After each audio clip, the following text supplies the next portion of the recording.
بسم الله الرحمن الرحيم الحمد لله رب العالمين والصلاة والسلام على رسوله الأمين وآله وصحبه أجمعين. So we study تلقى ركبان, we study hiding defects and fraud, تدليس and كتمان العيب.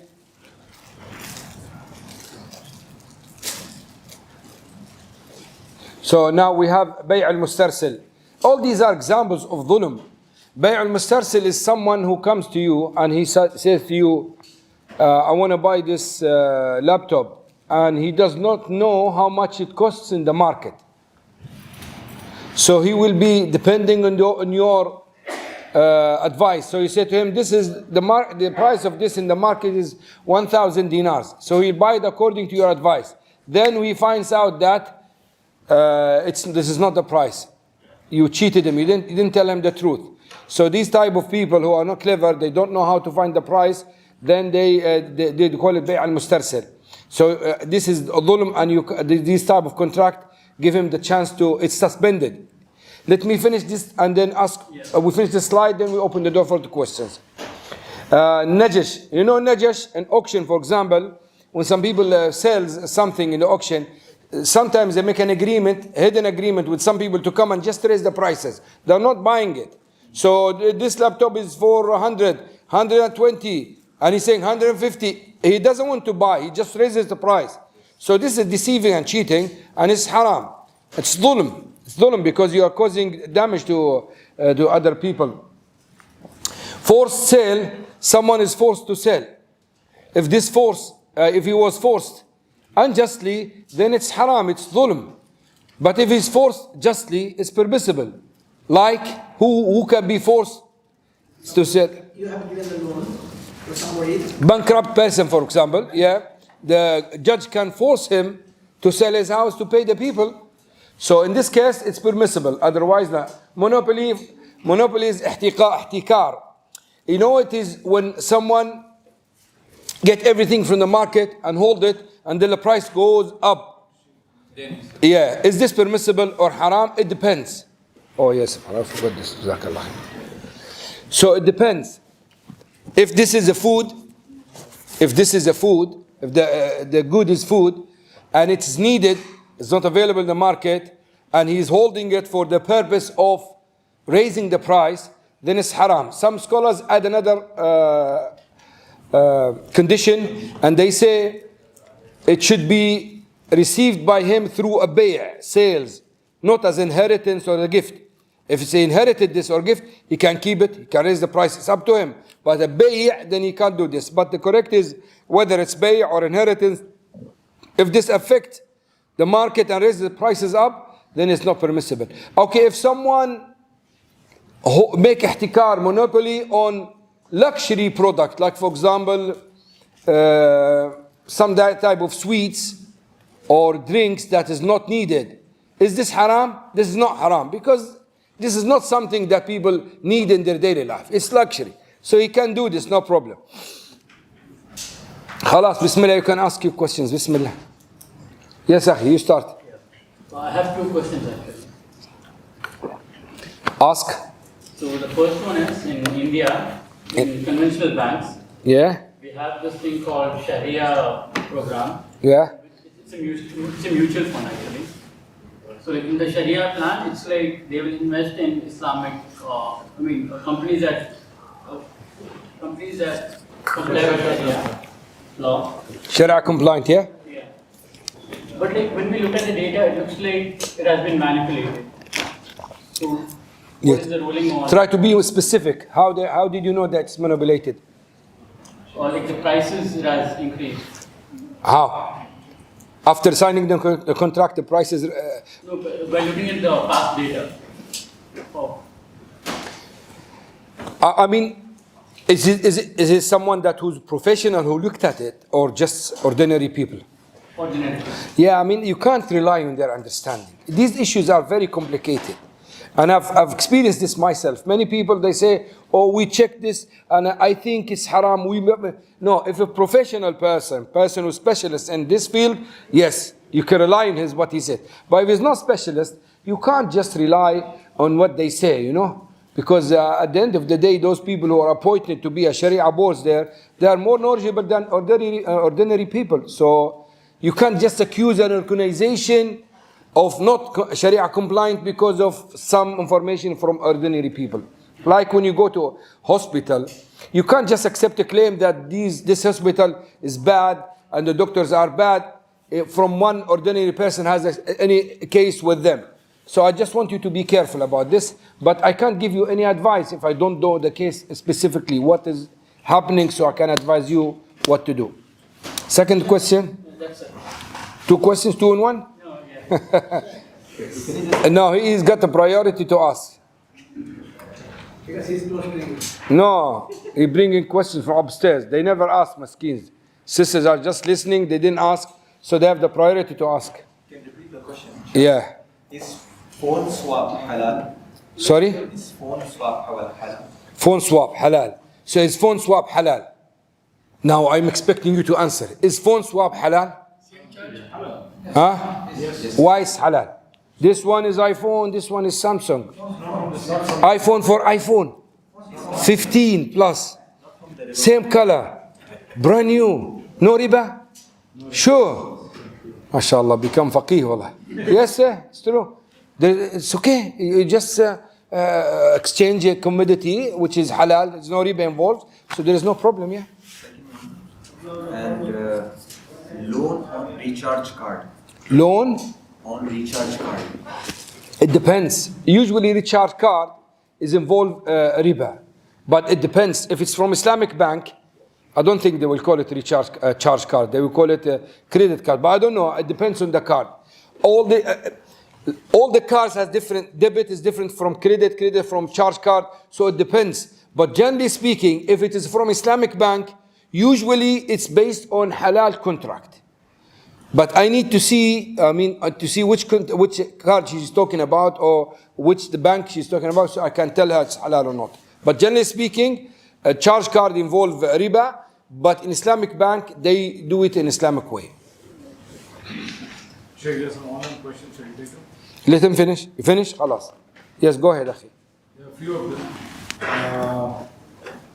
Assalamu alaikum wa rahmatullah. Wa alaikum assalam wa rahmatullah wa barakatuh. These are Sheikh. Is this VIP facility comes under, I don't know what this is. This is Arabic, but I can't understand. Kullu qardin. Jarra naf'an fahuwa riba. Yeah. Does it come under this one? No, it doesn't. Yeah. It doesn't come under this facility because كل قرض جر نفعا فهو ربا. It's a rule. It's a weak hadith, but the rule is acceptable. Which means that when you give a loan, you can't have extra. You can't benefit from this loan by any means. You just need to take back your money. كل قرض, any loan that brings manfa'a, benefit for you, it's a riba. Now here, as we were saying, the rich people will be dealt with in VIP area. What is this for? The scholars classify this as husnul qada. We have husnul qada, husnul iqtida. Now I gave Ibrahim loan, okay? I gave him a loan, and when he wants to give it back to me, I gave him 100 KD, he gave it to me 110. Without stipulating anything, without conditions, that's fine. The Prophet ﷺ did that actually. He gave extra more than what he took. He took a small camel and he gave back a big camel and said, إِنَّ مِنْ أَحَسِنِكُمْ قَضَاءً. So the best amongst you, those who, when they repay the card, they pay it extra. So they give more. So it's permissible without stipulating this. So here, you know those people when they come to take their money, what is the nature of this? Someone lent the bank and he goes to take his money back. Is this correct? So a lender is going to take his money from the borrower. Correct or you disagree? I am a millionaire. I put my money in the bank. When I go to take my money, I lend the bank and I'm taking the money back from them now. So when I take my money back, they give it to me in a nice way. So they give me coffee with a tea. They looked after me. So that's fine. There's no harm. And if my money in a saving account, when they invest it, there is no loan involved actually. So it's okay to have VIB. We're talking about current account because the current account is loan. Saving account, I'm talking about Islamic banks. Saving account is not, it's investment. So in saving account, Islamic bank, you are not giving a loan to the bank. You are investing your money there. So it will be a mudaraba, musharaka, any. In current account, you are lending the bank this amount of money and they will give it back to you whenever you want it. So if this rich man, his money is in saving account and he goes to the bank and they look after him, they give him coffee or VIP service, it's fine. He went to his partner and he looked after him. But if his money is the current account, so he went to someone who borrowed money from him and he wants to take it back, so this person looked after him. So I lent Ibrahim 100 KD. When I went to take it from him, he gave me 100 KD, but he brought some food for me and some cakes and he looked after me, so that's fine. It's not a ribawi action or ribawi treatment. Yes. A company. Is it related to this? Khalas, let him finish, then we go you, inshallah, brother. A company takes order for delivery by March, but if By what? by March. Okay. Of March. But if late, there will be a late delivery penalty, 5% deduction. Is it riba? Say again, just repeat the question. A company takes order for delivery by March. So they take the order for delivery by March. What do you mean they take the order? They deliver by March or just plus they put the order, makes the order in March? I think they're making order for something and the company will deliver by March. Okay. But if there's a late delivery, if the company fails to deliver by March and they deliver in April, for example, Yeah. there will be late delivery penalty, 5% reduction. That's fine. Now you are not paying extra. Now it's like this. I'm delivery man, okay? You said to me, you have to, I said to you, I will deliver your good Sunday 9 o'clock. So then I have a problem, I was late. So I came 9 o'clock, I came 10 o'clock, and I said to you, I will give you discount because of the late. That's fine, it's my money and I'm just, I'm giving it back to you. So there's no riba involved here. Stipulate in the contract. It doesn't matter. Yes, it's my money. I'm stipulating something on me. You know, there's no money exchange now. We're not paying extra. I'm reducing the amount. I'm not increasing it. Partnership with investment. Now, sorry, 1 second. Bear in mind something. We have lender, muqrid, and borrower, muqtarid. Where the riba works, here or here? Here, in the lender side. You understand me? So when the muqtarid, the borrower, gets something, benefit him, it's fine. We are afraid this will use this, not the other way around. Because this one needs this one, not the other way around. You understand me? So if there is any benefit for this guy, for the borrower, it's fine. No problem. Yes. Partnership with investment of money for certain percentage of money is allowed. Partnership with investment of money for certain percentage of money. Yeah, I mean, it looks okay, but the question is not clear. So basically, if he means or she means that they invest money in a company and the profit will be according to a percentage, as long as there is a profit there and they give the percentage, this is actually Islamic way of doing it. But the question is not very clear. But anyway, if it means that he invests money in a company and the company promised to give a percentage of the profit, not of the capital. Now, I tell you, oh guys, listen, I have a very good project. If you put 1,000, you got 2% monthly profit. This is haram. Why is haram? Because it's a fixed amount, and as if you are giving me 1,000 dinars and you get a riba every month on this amount. But if I say, oh guys, I have a project, I'm starting something, if you want to invest with me, whatever profit I make, you will have 10%. That's fine. If I make profit, I give you 10%. If I don't make profit, you don't take anything. If I make a loss with no means, there is no mistake from my side, I lose my time, I lose my effort, and you lose your money. That is permissible. If it's situation like this, that I will give you 10% of your capital if profit is there. Yeah, that's fine. That's fine, yeah. But you are making it vague, but it's fine. as long as if the profit is there, so the 10% of your capital will be, let's say, for example, around 50% of the profit. That's fine. But you fix it according to the profit, not to the amount of capital. Yes? Interest earned by fixed deposit. Huh? Interest earned by fixed deposit can be utilized for paying property tax to government in India. No. You cannot use what we mentioned about money earning in a haram way. Yeah, who cannot use it and who can use it? The beneficiary cannot use it. Sorry? The first person cannot use it. Exactly. The one who earned the money cannot use it, like the question. He cannot use it for him to pay tax. But if he gives it someone else, he pays it for tax, it's fine. But for you, because you earn it in a haram way, you cannot use it. Unless if you need it. This is the common fatwa, and it's better to keep people away from using the money that they, although some scholars say it's permissible, but this is the best way. When you earn something haram, give it away. Unless if you are poor and you are in need, then you have priority to use it. You can't sleep hungry and you have some money that is earned haram from haram way. From riba, for example, you are a poor person now. Instead of giving to poor person, you feed yourself and your children. But generally speaking, when you earn something haram, you give it away. Related to this one. Yeah, related. تفضل. There are some tasks in government jobs. There are? Some government tasks. Yeah. Cannot be fulfilled without giving some bribes. They expect bribe. If you give money, they will do it. Otherwise, they will kept it for a long period. They will not. Can you use this one to give? No.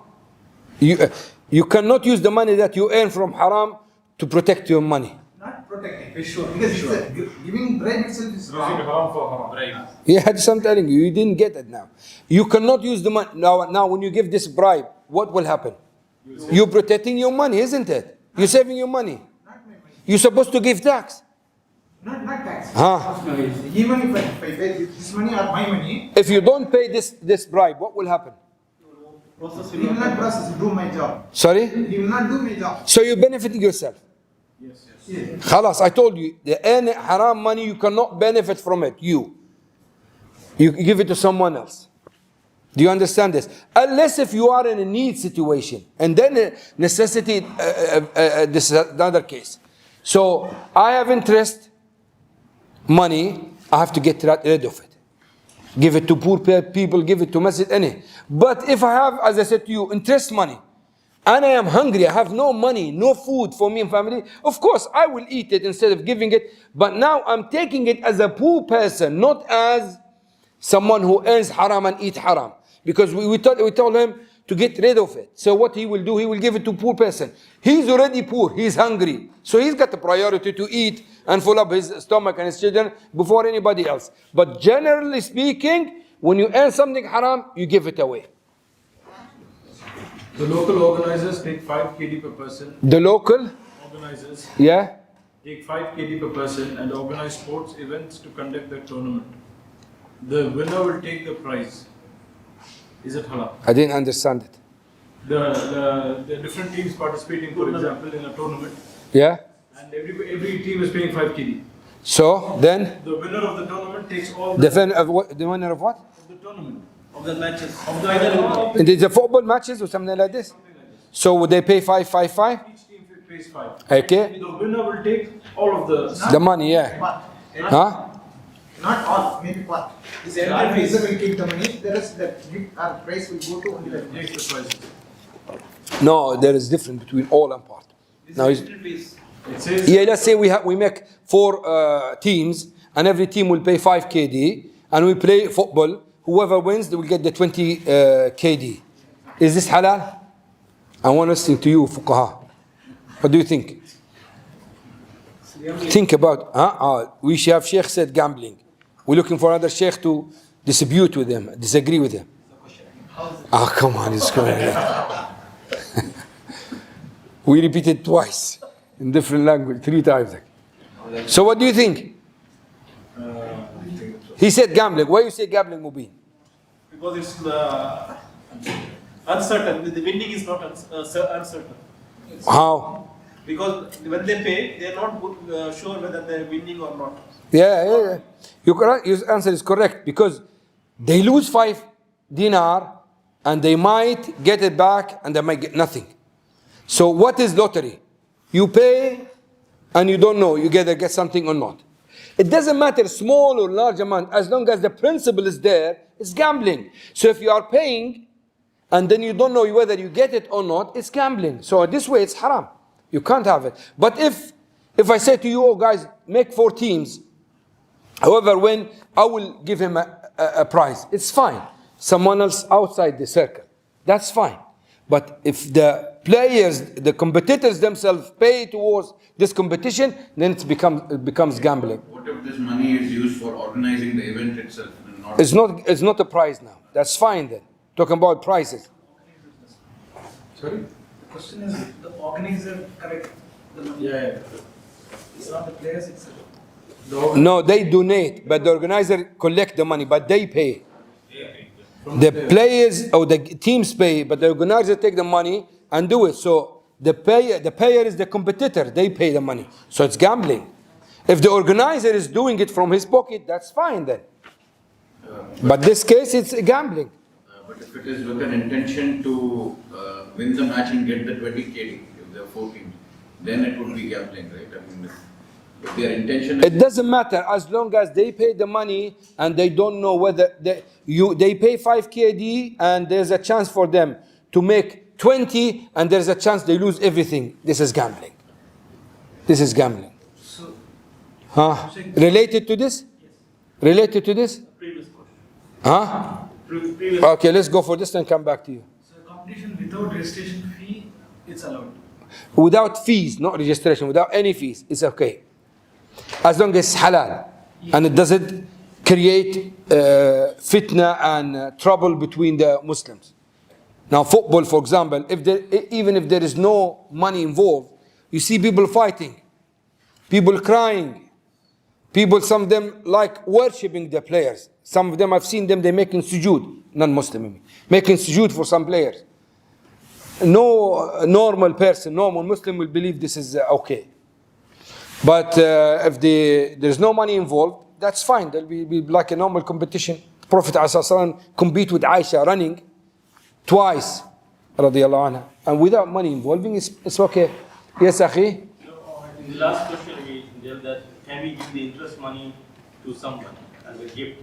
So in India and also in other parts, we have... Not as a gift, Yeah, as a sadaqah. yeah, okay. Because a gift, you're benefiting yourself. Okay, yeah, that's what I'm asking the question. So if we have a marriage for some relative and he already had gifted me something in mosque. Yeah, you can't give it this way. Now you are giving it in for your favor. No, you give it if your relative of yours, he needs help for marriage and you don't need to help him. It's not obliged. You are not obliged to help him. Then you can give him the riba. But if you are obliged, now you are giving it to protect your money. You can't do it this way. Thank you. You're welcome. Yes, akhi. How takaful is halal than the other term insurance?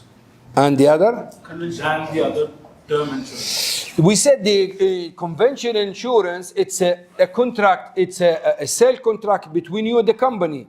So the insurance company will take the money from you and never give it back to you.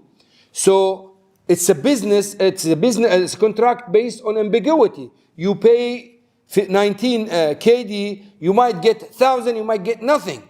In takaful, it doesn't work like this. Even from the beginning, when you pay, it's similar to the story I told you when we are here, say, let's have a box. We donate in that box every month 10 dinars. And we leave this box here for all of us.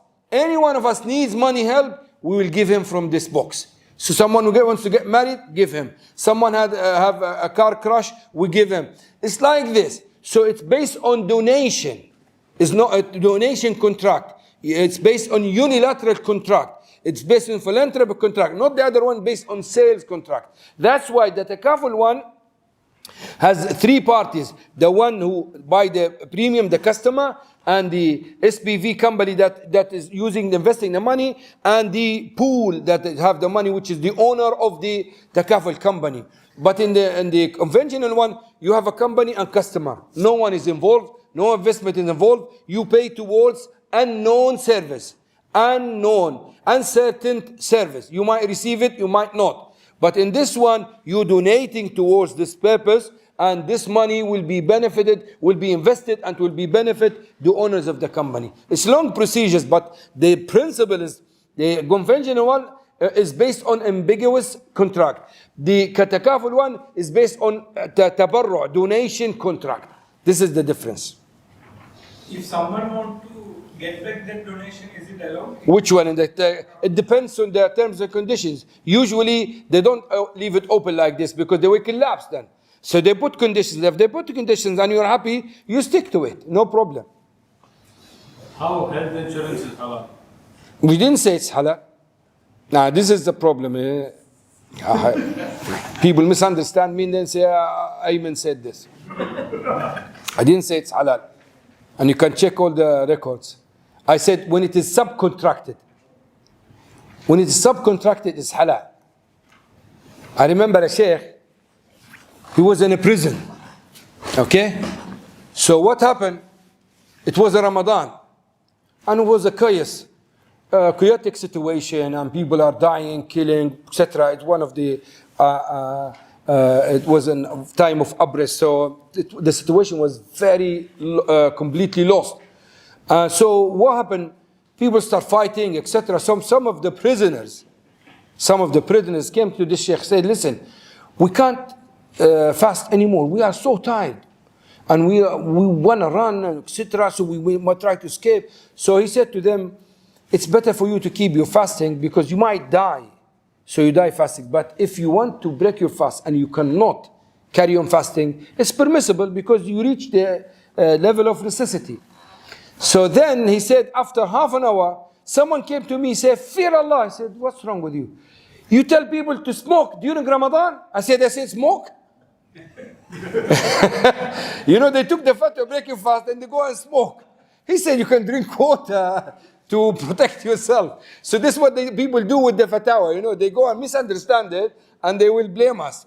I didn't say health insurance is halal. I said insurance, general insurance contract is based on ambiguity. And ambiguity is less haram than riba. And ambiguity contracts, when it is not contracted on, when it is subcontracted, it's permissible. If you got a job, they give you a good salary, and this salary, they said to you, you will have a health insurance included in this contract. You are not paying anything extra, you are not doing anything, you're just receiving an extra bonus or service from your company provider or company manager. Why not? Alhamdulillah, it's halal. I'm not contracting on any ambiguity. In this situation, it's halal. But health insurance, to go and contract on health insurance, if it's conventional, it's haram, unless if there is need. If there is need, then you do it. For example, some doctors in Western countries, if they do one mistake, he loses everything. They will finish him. He pays everything. And you can ask, if you have some doctors abroad in the UK or in the United States, or these areas, in some places, there are very, very strict rules with them. So if they do mistakes and they don't have insurance to cover this, they are finished. So in this situation, we say, you can go ahead. Because you are now in a very high risk to commit a mistake that destroy your life. And we said ambiguity can be allowed and when there is need. But generally speaking, health insurance, car insurance, conventional insurance is not halal. Related? Yes. Usually in the construction field here, there is a rule or there is a requirement by the government or by a mall, for example, that you need to give workers insurance or you need to submit some kind of all-risk policy. Is this allowed? It depends on the, first of all, if there is any takaful insurance, then you go for takaful. But if there is no takaful and this is part of your job, and if you don't do this, you lose your job, then you look at your situation. If you can find any way to avoid this, avoid it. If not, then you come to the state of need, you can go for it. But now it's haram because you are subcontracting on the insurance, you are contracting the insurance itself. So it's not subcontract now. It's subcontract for them, not for you. For you, you are contracting, so it's not halal for you. Unless if you are in a situation that you need this and you have no other options, then you can go for it until Allah subhanahu wa ta'ala makes it easy. You find a takaful company. Any other questions from online? Last question, I think. Last question. What are the three items you mentioned? Riba, ambiguity, and the third one? Dhulm, oppression. So the three roots of haram in the Islamic contracts: riba, ambiguity, gharar, or dhulm, oppression. These are the main roots of any haram defects in the Islamic transactions. They mentioned the name of a conventional bank in Kuwait. They're saying it is giving Islamic investment plan. Yeah. But the bank itself is not Islamic. As long as it's supervised by the Sharia board that is trustworthy people, it's fine. You are allowed to deal with the kafir. He can use that profit. Sorry? He can use that. Yes. I mean, if you are allowed to invest in any contract, then you can use the profit. Now, forget about the conventional bank. If a kafir, non-Muslim, wanted to set up a business according to the Sharia, do we say it's haram? No, it's halal. It's fine. It doesn't matter. Our issue in the financial section is to look at the contract. Is it halal or haram? It doesn't matter who's the parties of the contract. Muslim, Jewish, Christian, it doesn't matter. As long as the contract is halal, it's fine. Actually, the fatwa of the International Academy Fiqh, if the Islamic banks can join conventional banks to set up a huge business, as long as this business is led by the Islamic banks, is controlled by the Islamic banks, so they make sure that there's no riba involved. So it's fine. You can have your partner non-Muslim, no problem. You can have a Jew as a partner. You can have a Christian as a partner. Atheist as a partner. No problem. It's a business. It's business. Not necessarily to deal. The company used to work with kuffar. Used to work with kuffar, no problem. Sure, but the profits that they generate out of this investment plan will go towards development of that bank, for example. So is it, indirectly. Doesn't it come under the ta'awun? No, it should come to the other way around. If they make money through these investments, this encourage them to have more halal investment, because now they taste the fruit of Islamic. Why do you think they go for this? They are now either they already been told that there is a good profit here, or they are testing the market. So it's good to do this. Now, if you have a neighbor, and if you mix with this neighbor, if you work with this neighbor and he works with haram, and you know that if you involve a new company with him, you will make it halal way, will you say, no, I'll keep away, I don't want to encourage him, this will encourage him to do haram? Or you will go for this business, so at least you are bringing him slowly to the halal way. So it's fine, inshallah, there's no problem with this. Sheikh, Yes, sir. in Canada, there is some institution for Islamic financing. They are giving for the house purchase, but they have the arrangement with the conventional bank. They are bringing money from the conventional bank and giving you the Islamic loan with the Islamic documents. But now their source of money is haram, because it is coming from conventional bank. They are paying the same interest on these things. So they take the money from conventional banks in a ribawi contract, Yes, and then they give it to halal. Why they do this? because 37 Islamic conventional bank probably they are paying only 3%. Okay. Yeah, to you, the Islamic loan they are paying 4%, so 1% their interest is there. So why they do this? They do, because demand of the Islamic loan is Just as a business, huh? Yeah, for you to take a loan from them is fine. For them it's haram. for me, I don't need to check if they're Exactly, it's not your problem. It's not your problem. It's not a stolen money where you say, no, this is money so and so. It's we mentioned yesterday, remember when we haram li kasbihi. You remember this? Yeah, we mentioned this yesterday. Remember the story of Barira? When she got the sadaqah food, and the Prophet said, it's sadaqah for her, it's a gift for us.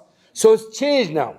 The way of earning is changed. They got it from haram way, which mixed with other money, but you are using it in halal way. But if this is the only way that their money, it's better to avoid it. Not in this case, as he said, don't encourage them to تعاون على البر والتقوى. Now because they are doing for business purposes, it's not to change, to help the community. So, but generally speaking, you have nothing to do with the contract from the way they get the money, as long as it's not intrinsically haram. The way they earn it is not your business, as long as the contract between you and them is halal. Someone is asking the yakhi. Yes. Sheikh, let's say a seasonal product, food product. We buy the product, but I don't sell it in that season because I get a lower price, lot of competition. Yeah. So I don't sell it. I hold it. Okay, and off season I start selling. Obviously, in off season the price is high. Yeah. So does this fall under monopoly? Is it available in the market?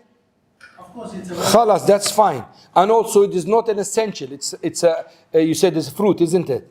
Yeah. So It's not a bread or water, something that's essential for people. If it's not essential and it's available in the market, there is no doubt you can hoard it for as long as you want. Then you sell it. Yes, Akhi, you want to ask it? Three questions. So the first one, when we make a Google Pay transactions, they give us scratch cards. They will give you? Scratch cards. Okay. And if you swipe it, like, okay, you get some cash back like this. And sometimes, okay, like 1 KD or 5 KD. So what do you do at the beginning? Google transaction. Yeah, I'm transferring an amount. Mode of payment. Huh? It's a mode of payment. Yeah, but I mean, transfer money from where to where? From your account to somewhere else. So what Google benefits from this? We are using the service. Do they charge for this service? Google. They don't charge. And then they give you money. Yes. So the way the cashback is come, they give a scratch card, and it changes every time. Sometimes you won't get, sometimes. So Google do not benefit any physical money from your side. Is there any charge for this? It's probably from the data. And no, I know, definitely it's from the data. But I'm saying, now when you transfer the money, do you transfer from your bank account? Yes. Through Google? No, yeah. Yes. Yeah. Through Google? Yes. So you involve Google in between, you get money from your account, and you send it somewhere else. When you do this, they will give you a gift. It's whatever, it doesn't matter, but they will give you a gift. Allah is very, first time I hear about it, and it looks okay, because I asked you, is there any money involved? Do they charge you? You said no, they don't charge anything. So they're just using your data for their business, because their data is money now. And as if it's someone said to you, which is weird now, but it's the time of everything is strange now. So give me your money, I will take it for you, and I'll give you a profit for this. I'll give you a gift for this. I think it's like they want to, so there are multiple channels, like there are Google Pay, there is other payment method, so they just want to Compete with others? But still, even competition should be for a while, then they start making money. I know they're making the money through the data analysis. So that is the, but anyway, it looks okay. As I said to you, now logically, the borrower needs the lender. In the banks, the lender needs the borrower. And the same here. Usually he's supposed to pay them. That's why I asked him. He said he doesn't pay them. So it looks okay. They give you a service, plus they give you profit. Or give you a gift. Yeah, the issue, it's not a cashback immediately. They basically give a scratch card, and You can use it in specific... you scratch it, you might get something, you might not get something. Yeah, that's fine, but you are not paying anything towards this. I understand you. It doesn't matter. Small amount, big amount. It's like I say to you guys, try to hit the red circle. Whoever hit the red circle, I will give him a gift. There is no money involved in this. It's like a competition, without money involved. It's money from one side. Someone is outside. You're not paying money and waiting for something. Yeah, if there is nothing hidden, it looks okay. I don't know if there is anything hidden, but it looks okay. Yes. Second? yeah. So we have a concept back in how it's called like leasing the house. So a huge amount is paid at the beginning of for 5 years. Then at the end of 5 years, I get the full amount back. How? You're leasing a house?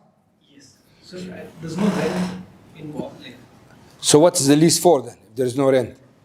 So that's Sheikh, it's like in India there are two things. One is rent, you pay monthly, Okay? or You pay in advance. you pay like say a lump sum In advance. in advance. And You the stay in the house, period is specified. period is specified, And the rent is specified. no rent, no rent. No, the amount of the rent is specified. Money is specified. No, when you say no rent, there's no money involved. Now, you're telling me there's a lump sum. So Lump sum is a rent. no, rent is something you give and you take it. Sorry? Rent is Yeah. when I give you, it's your house. Yeah. I'm staying in your house, I give you the money, you take it. Perfect. But this money, I'm giving it to you. Yeah. I'm staying in your house for 5 years. Yeah. But when I vacate the house, you give me the whole money back. Same amount. No. No, it's in a it's not a loan, but they do it in a form of a loan. Now it's like this. I have a house. You want to rent my house? I tell you, give me 10,000 KD. After 1 year, you leave the house, I'll give you your money back. So what do you think? So it's as the Sheikh mentioned. Now they don't say it's a loan, but in reality, now you are giving me a money. I'm securing this money for you. So who's the lender now? You. Who's the borrower? Me. And at the same time, the borrower is giving you a benefit to use his house. Extra. So this is riba. Qard riba, yeah. So to make this Halal. some they say okay monthly small like 1 KD small amount you transfer every month. And the rest? The rest you'll get it back anyway. This concept is same. Yeah. No, it doesn't become halal. You know why? Because this amount now that you give, the money for the rent you give is not the real amount. It's just to cover. It's not the money. Now, if it is the real amount of renting, it's fine then. Then the loan has no connection with the house. But if it's not the real one, then it's just a hidden. It's a trick for the riba. Yes.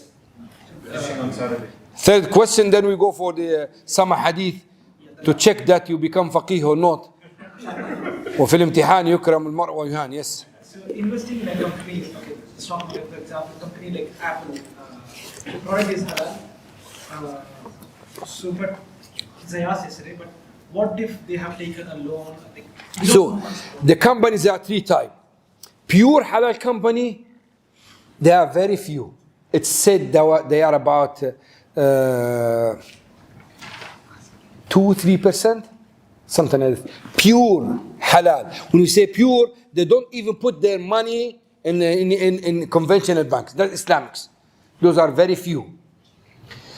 Majority of the companies are mixed, halal and haram, which means it could be halal in terms of the product they're trading in, but the money is used in conventional banks. They take loans, they use riba, and there's about 19% or 18% pure haram companies like porn company, pork company, gambling companies. That's pure haram. So trading in the pure haram, it's pure haram. Trading in pure halal is pure halal. Trading in a mixed one, it's a mixed one. As simple as this. So it's like this. So the mixed one, there are different opinions, mixed opinions, because if they mix up everything, so everything is mixed up for them as well. But try your best to choose as less haram as possible, because it's not easy to find pure halal company. But when we say pure, as I said to you, some companies, they are halal. They're selling wheat, for example, but their money is already put in a conventional bank, and riba is generated from there. And when they give you profit, they give you profit with riba. You understand me? So try to avoid this, unless if you have no options. I always encourage you guys always try to think, you invest yourself. Don't rely on shares. Don't rely on other people investing your money. Try to come up with an idea. I know not everybody can do this, but if you start thinking this way, even a group business, so one of you is clever, can lead the group, the rest will help. Start to come. It's easy. I don't think it's impossible. You can come and you can implement your idea, and they will accept you in the market, because money talks. If you have money, you are welcome. It doesn't matter. You have beard, you don't have beard. You have money, you are welcome. You don't have money, nobody cares about you. So try always to think about setting up by yourself. No, when you say yourself, it doesn't mean you are alone. Now, all the world now is working as a team now. Even the big companies, they don't use their money. They get money from other partners, other funders, and they use this money for business. So this is the best way of doing it. But dealing with mixed company is permissible. And do your best to avoid or to make choose the company that has less haram. Last question, then we go for the hadith. Yes, I need to change the slides. For riba, Yeah. we say like Allah Subhanahu wa Taala Salah. deals with riba, who is witnessing riba, who writes riba is commission, right? Yeah. So if you're working for a company, Yeah. and who's actually taking loans, or an accountant who actually writes those Company doing what? any company over here who takes loans and stuff like that. Yeah. An accountant who writes these over there is. It depends. If you're working, for example, with a bank, conventional bank, then you will be involved in this. And I'm telling you, yeah, because its main contracts is riba. But if you are working with a company that is dealing with halal, but they have these things, you are not now certifying or witnessing. You are just telling them what is this and what is that, what is the money that make. So you are not witnessing it. Although you better to find a company that is not dealing with this haram. But I'm just telling you, you're not in the bank witnessing this contract. You are not just telling them what they have done. As if you are meeting with someone who transacted halal and haram, you are telling him, this is a halal contract, this is a haram, you made this money from this, so you're telling them what they've done. If you are encouraging them, improving their business to carry on haram, then this is wrong. But if you're just telling them what to do, and most of their business is halal, then inshallah, hopefully, there's no harm in you. Wallah, it's difficult. Difficult life. Renting a building for a bank, is it halal? It's not halal. If it's conventional, it's not halal. Because you are contracting on directly haram thing. Because this business is haram itself. You are not, for example, renting your house to a Christian man who maybe drink alcohol or commit something haram in the house. And this contract is permissible because you are contracting for rent. You have a rental contract. There's no problem. But with the bank, you are contracting with the one who is trading in haram. Now, we will choose few hadith just to check that we understood why you are escaping. Okay. They don't want to answer. Okay, so I need Ibrahim. Can you read the English? Yes. Narrated Ibn Umar, Allah's Messenger sallallahu alaihi wasallam said, both the buyer and the seller have the option of cancelling or confirming the bargain as long as they are still together, unless they separate or one of them gives the other the option of keeping or returning the things, and a decision is concluded then, in which case the bargain is considered final. If they separate after the bargain and none of them has rejected it, then the bargain is rendered final. Tamam. So this hadith now, I want you to think. I'm not going to explain it. You will explain it. First of all, which part of the slides we studied this hadith?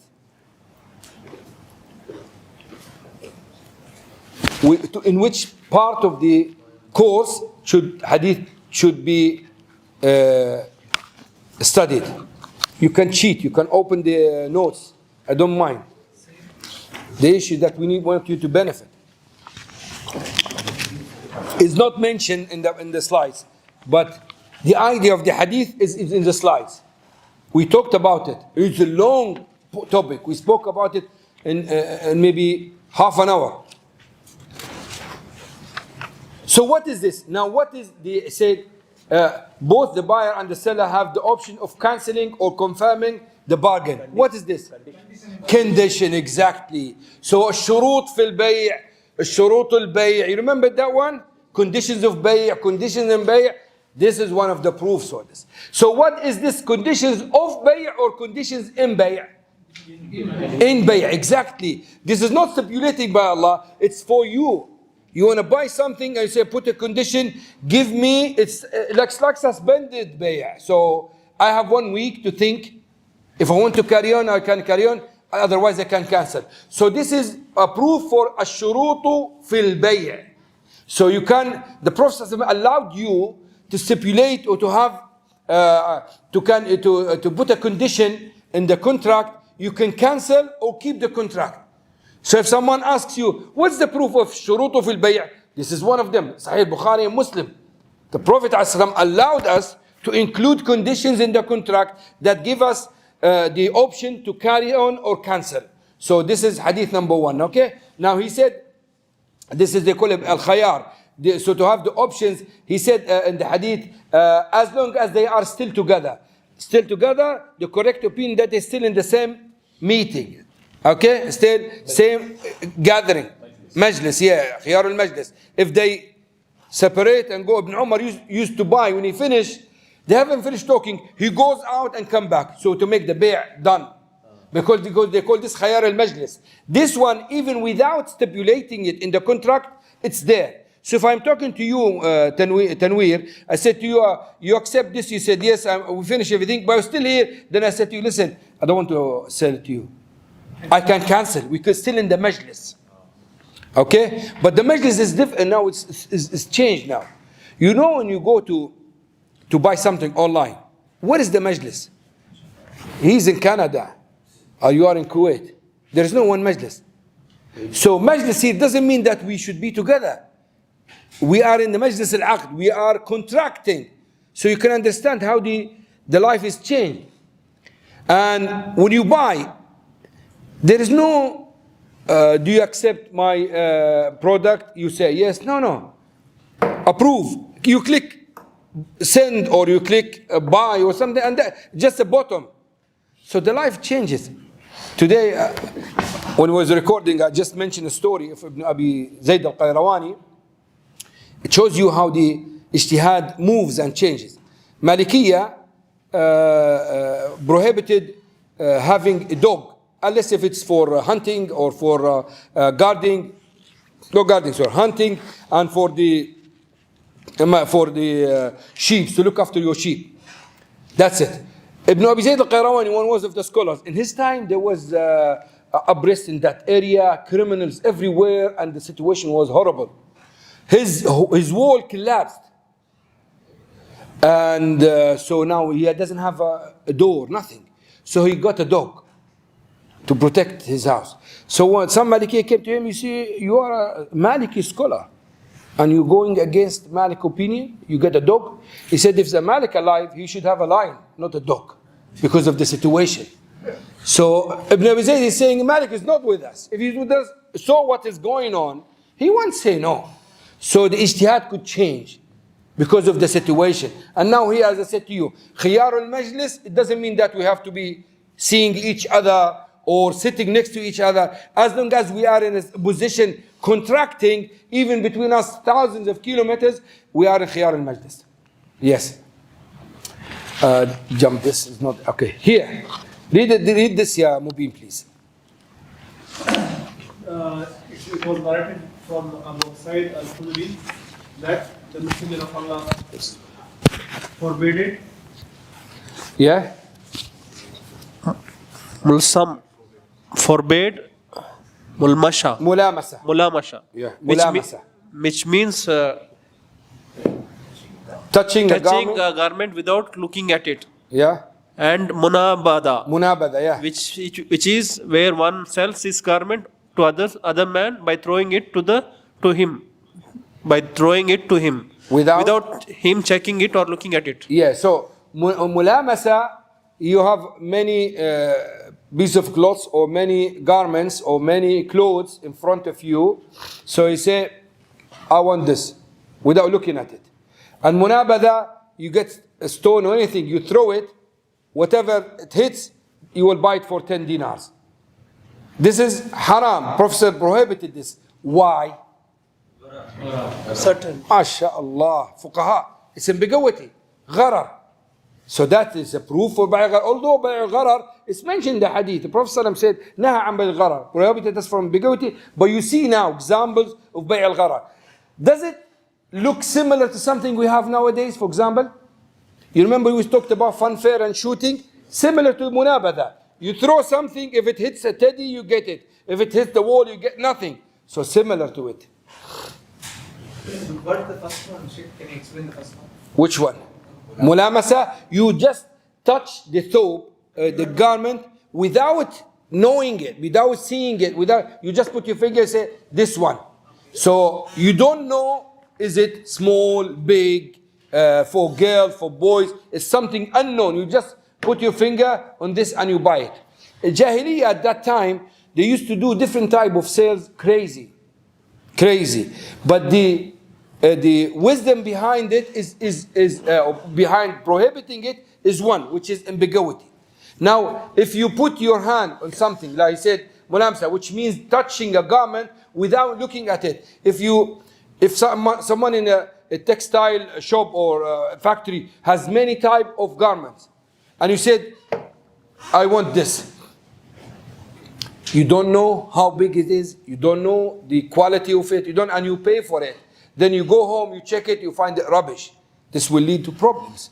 Or the other way around. He's expecting you to touch something low quality for 10 dinars and you touch something high quality. So he's obliged to give it to you. So it will lead to dispute.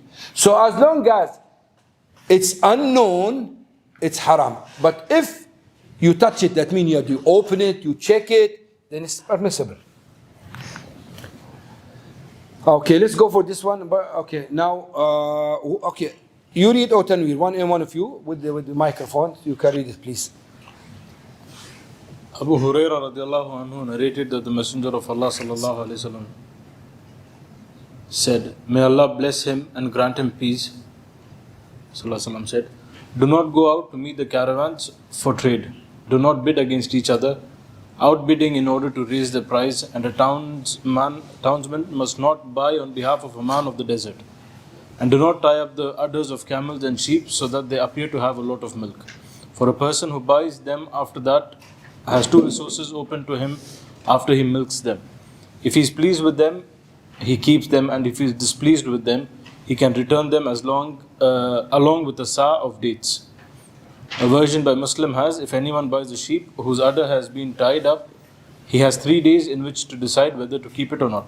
So this hadith nearly concluding all the type of haram that we talked about, or many of them. Now, la talaqqa rukban, the first one, that do not go out to meet the caravans for trade. You remember I said to you, when the people, Bedouin, come to sell, usually Bedouin, they're expecting small amount of profit, they are happy with the small amount of profit. You can't go and be a samsar, a broker for them, because if you do this, you will mess up the price. You will raise, because you know the market.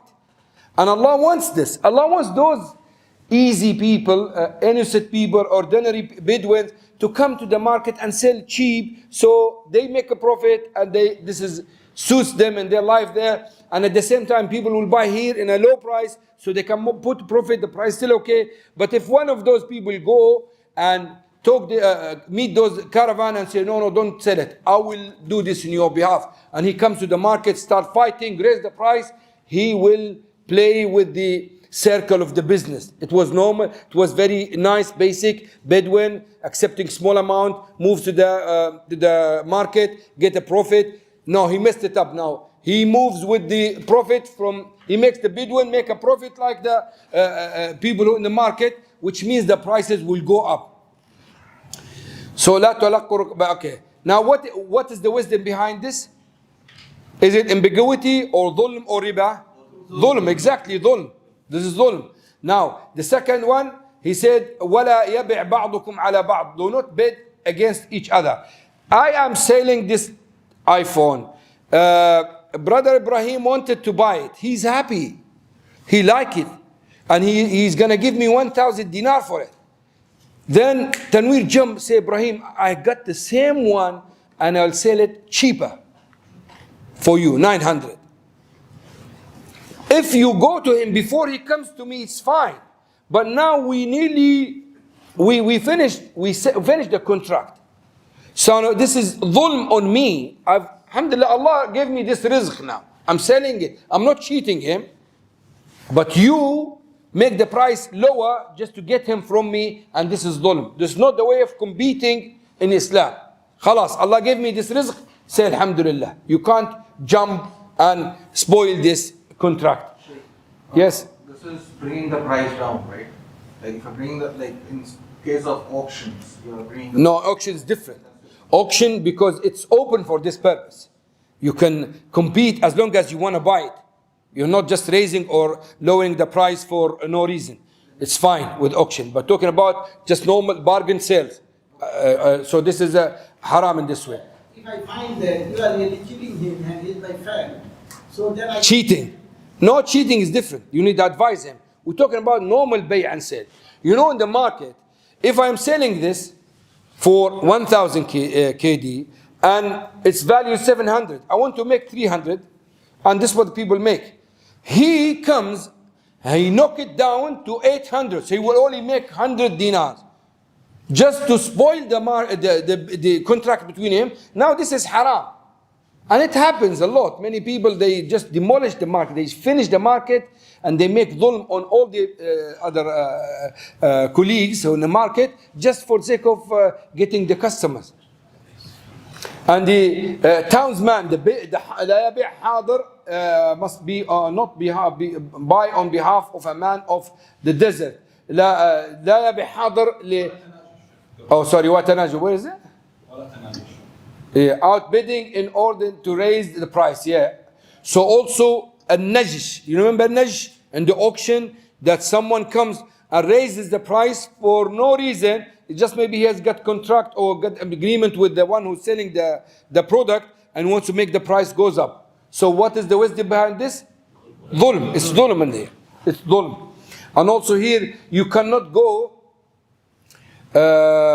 You cannot go for someone, a town man, a Bedouin that comes from the Bedouin area, and you go to him and you take his goods and you sell it in his behalf, because the same, this will raise the prices up. And do not tie up the others of camels or sheep. So some people, they used to do it, and this is deceiving, isn't it? So they tie up the other, so it looks full. For 2-3 days. When they sell it, it looks full. Where in reality, it's not like this. It's lower than this. So when I come to buy it, he will untie it then, but it looks full of milk. So when I buy it and I milk it, after a while I found that it doesn't full up like this. So the Prophet ﷺ gave me the option. What is this? Return. Yeah. So what do you call this? Condition. شروط في البيع. Condition. He gave me the option to give it back with a sa' of the date, or I accept it. If I accept it, I'm fine. If I refuse it, I can give it back. خيار العيب.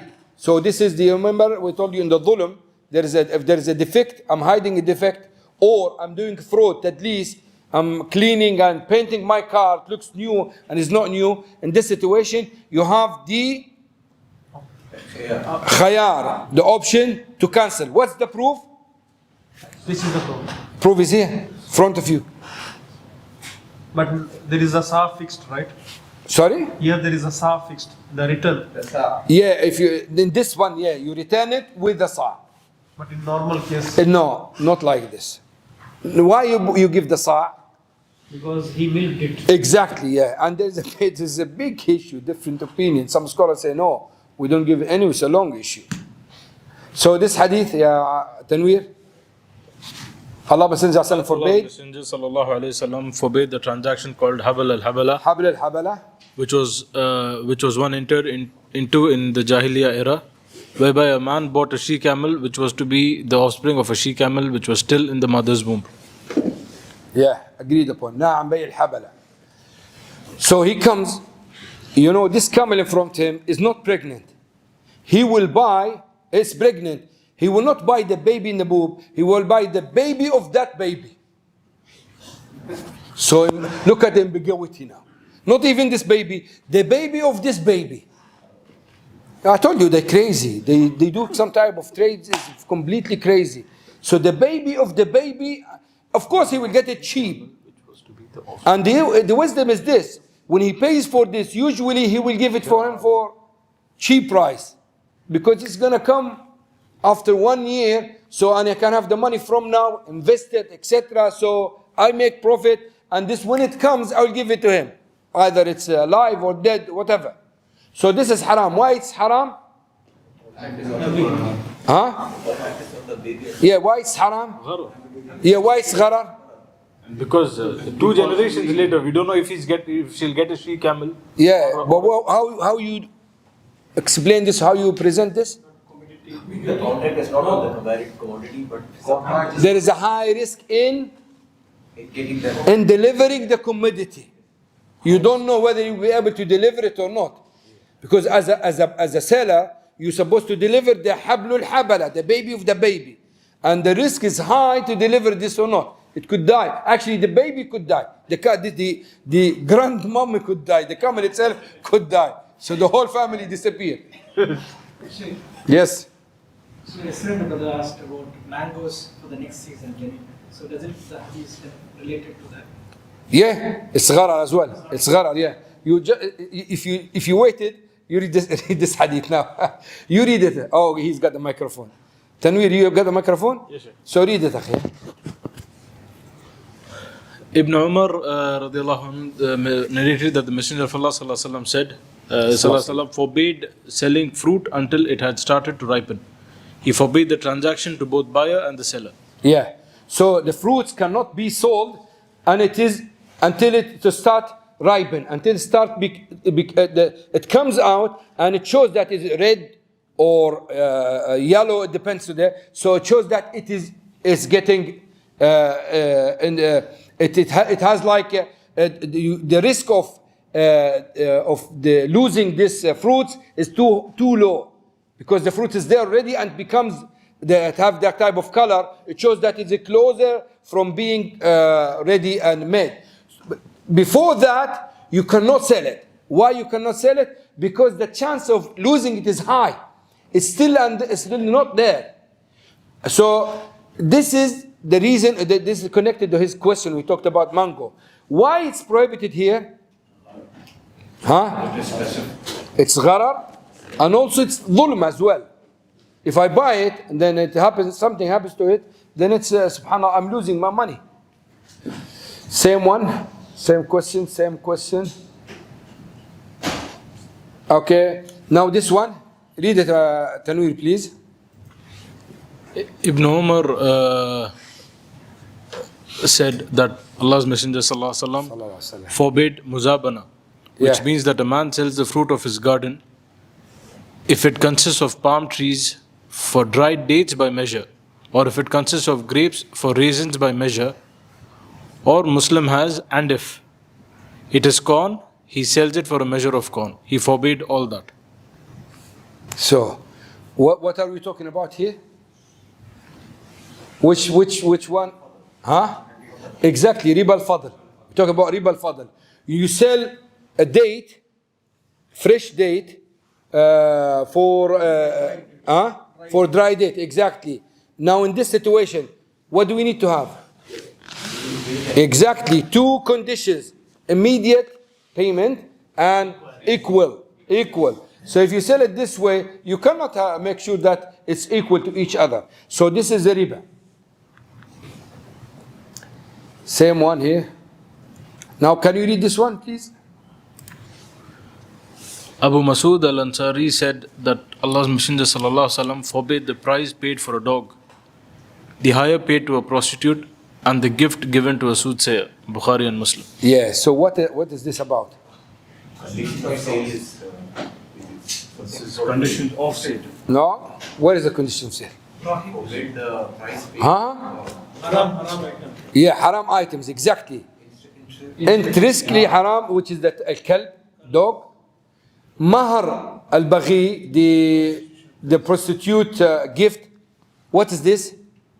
Haram. Muharram. In earnings, likasbihi, not izatihi. She earned this in haram way.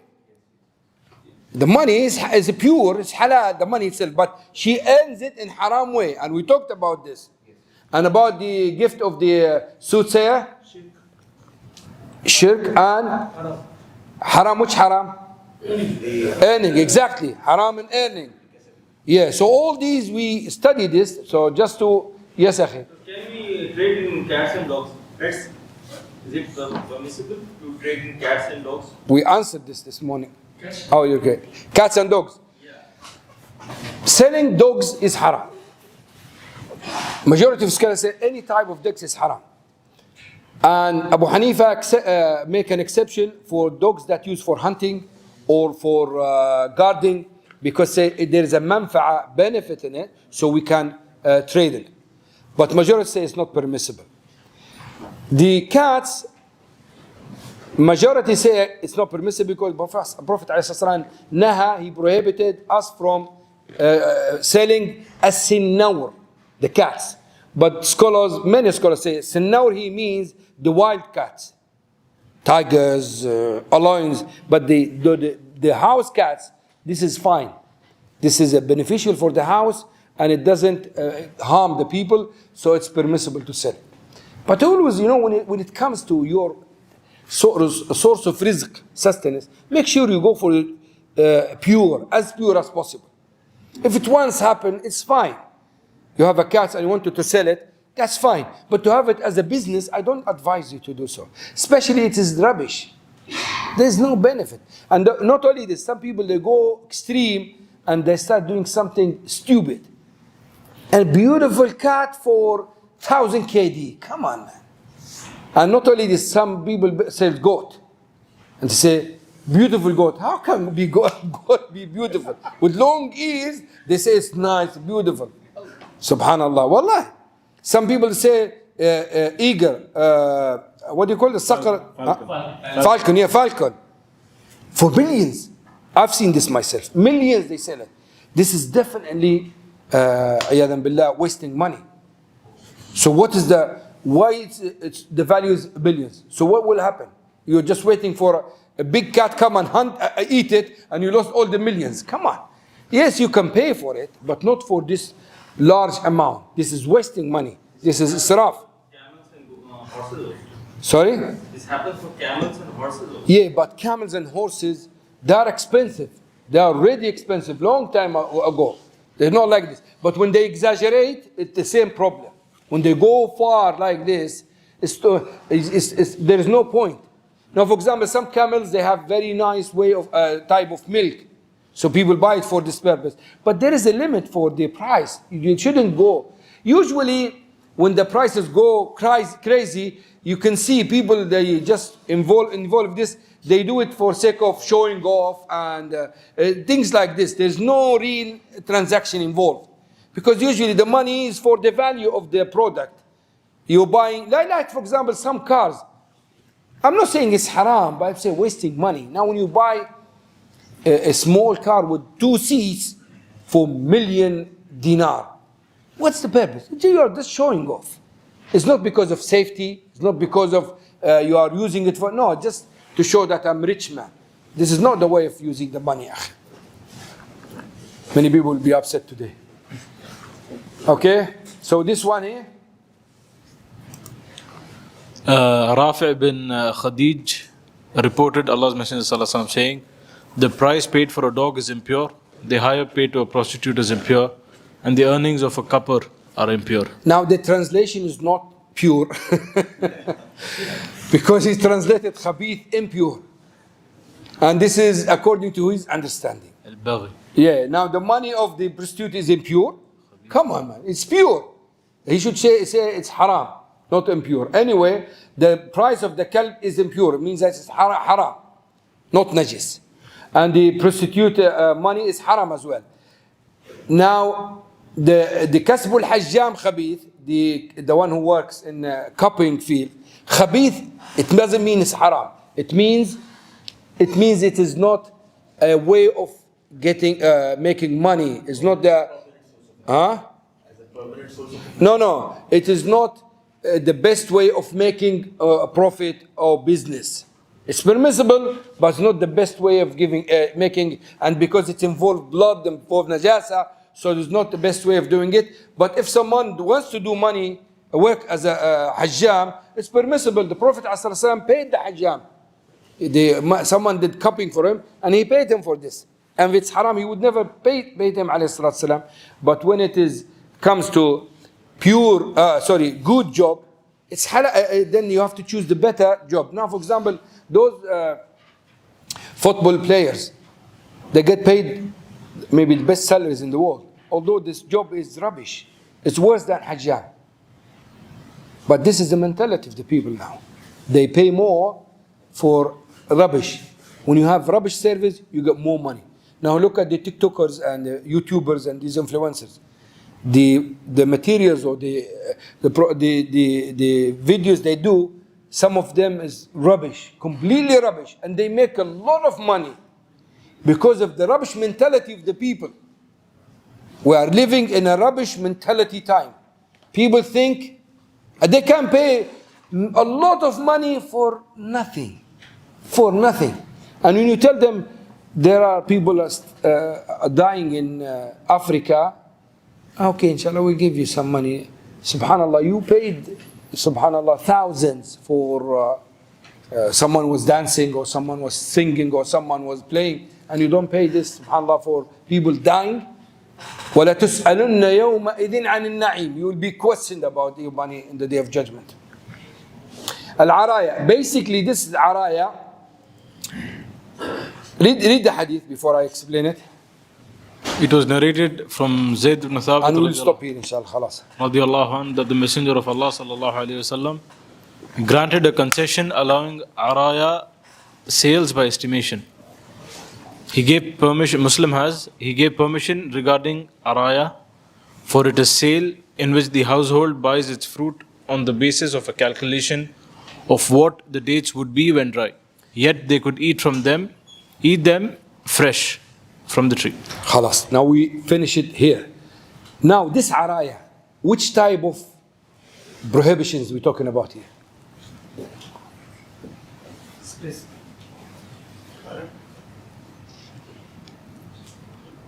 Because it's the last question. Ambiguity. No. Yeah, but he said, he alayhi salatu salam allowed it, as if he's saying there is something behind it. That's why he allowed it. If it's normal, he shouldn't say it's allowed. So what is involved here? What is involved? Just tell me. Huh? No, just read the hadith. What is the sale here? What's the products involved here? Date for date. Date for date. Just date for date. So it's riba al-fadl, isn't it? Now, according to what we studied, now what is this? Now people before, especially those who are not rich and they don't have palm trees, they want to taste the fresh date, rutab. They don't have it. So they have dry date. So they come and they say, you see this palm tree, I will buy its fruits with this amount of dry date. Now we studied in this situation should be equal to equal, isn't it? This is exceptions. It's an exception here. إلا العرايا. Why it's accepted? Because if you remember, riba al-fadl is prohibited to block the means for riba al-nasi'a. So it's not meant to be blocked. It's just blocking. It's a muharram tahrim al-wasa'il wa laysa al-maqasid. So riba al-fadl prohibited to block the means for riba al-nasi'a. That's why it's less muharram than riba al-nasi'a. So that's why it's allowed here. Why it's allowed? For luxury. They want to eat fresh dates. They don't. It's not a necessity or need. They're just for luxury. للتفكه. And the Prophet allowed it, which means riba al-fadl is less than riba al-nasi'a. Riba al-fadl, it's a means for riba al-nasi'a, and it was prohibited to block riba al-nasi'a. That's why in some situation it's allowed. So when we talk about riba al-fadl and we want to make qiyas, sometimes we allow it for some reasons similar to this, and we don't go extreme like riba al-nasi'a, which is completely blocked. وصلى الله وسلم على محمد وآله وصحبه أجمعين. أسأل الله العظيم رب العرش الكريم أن يجعلنا وإياكم ممن اجتمع على كتاب الله ليس له غرض إلا تعلم كتاب الله وفهمه والعمل بمقتضاه، وأن يجعلنا وإياكم ممن اجتمعوا جمعت معهم الملائكة وذكرهم الله في من عنده. نسأل الله سبحانه وتعالى يرزقنا وإياكم الإخلاص والعمل بما سمعنا وما تعلمنا. May Allah subhanahu wa ta'ala accept from us Inshallah, make us from amongst those who gathered for the sake of Allah subhanahu wa ta'ala. The angels stayed with them and then goes to Allah subhanahu wa ta'ala and tell him that we gathered just for the sake of Allah. أسأل الله العظيم رب العرش العظيم أن ينفعني وينفعكم بما قرأنا وسمعنا وتعلمنا وصلى الله وسلم على محمد وآله وصحبه أجمعين وجزاكم الله خيرا.